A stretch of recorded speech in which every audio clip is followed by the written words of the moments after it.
लहान मुलांपासून मोठ्यांपर्यंत लेडीज जेंट्सचे चप्पल, शूज, सॅन्डल साठी पंढरपुरातील एकमेव सुप्रसिद्ध भव्य शोरूम SR फुटवेअर्स. योग्य दर आणि क्वालिटीचा माल अशी खासियत असलेले आपुलकीचे नातं जपलेले आपले showroom SR footwears. Campus, Red Chief, Woodland, Paragon, Sparx, Nike, Puma, VKC Pride, Velcro, Indus, Lancer, Lakhani आदी ओरिजिनल ब्रँड्सचा विविध व्हरायटीच्या हजारो स्टॉक उपलब्ध. आजच भेट द्या SR फुटवेअर्स, ICC बँकच्या शेजारी, नवी पेठ, पंढरपूर.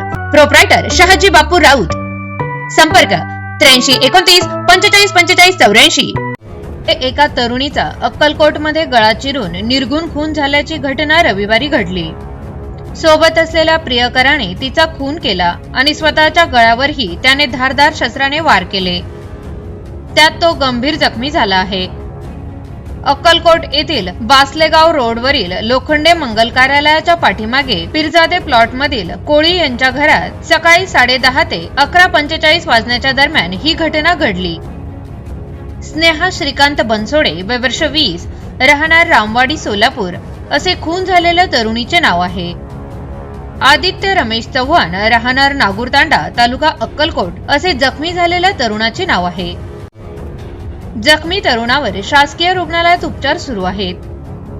मुलीच्या आईने दिलेल्या फिर्यादीवरून अक्कलकोट उत्तर पोलीस ठाण्यात गुन्हा दाखल झाला आहे. प्रियकर आदित्य चव्हाण यावर सोलापुराच्या शासकीय रुग्णालयात उपचार सुरू आहेत. मुलीचा मृतदेह उत्तरीय तपासणीसाठी तेथील ग्रामीण रुग्णालयात दाखल केला आहे.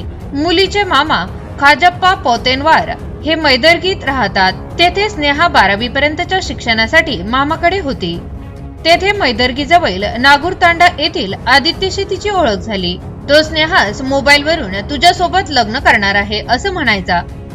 तू तिच्याशी बोलू नको, परत आमच्या घराकडे फिरकू नको, तुझ्यासोबत आम्ही मुलीचे लग्न लावून देणार नाही असे कुटुंबियांनी त्याला सांगितले होते.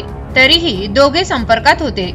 त्यातूनच हा प्रकार घडल्याचा संशय व्यक्त केला जात आहे.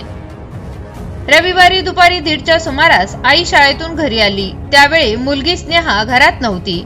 आईने दुसरी मुलगी प्रतीक्षाला विचारले असता स्नेहा नवीन वर्षानिमित्त स्वामी समर्थाच्या दर्शनासाठी अक्कलकोटला गेल्याचे तिने सांगितले. नंतर शेजारच्या मैत्रिणीकडून स्नेहाचा अक्कलकोटमध्ये घातपात झाल्याचे समजले. नंतर आई व नातेवाईक अक्कलकोटमधील सरकारी दवाखान्यात आले.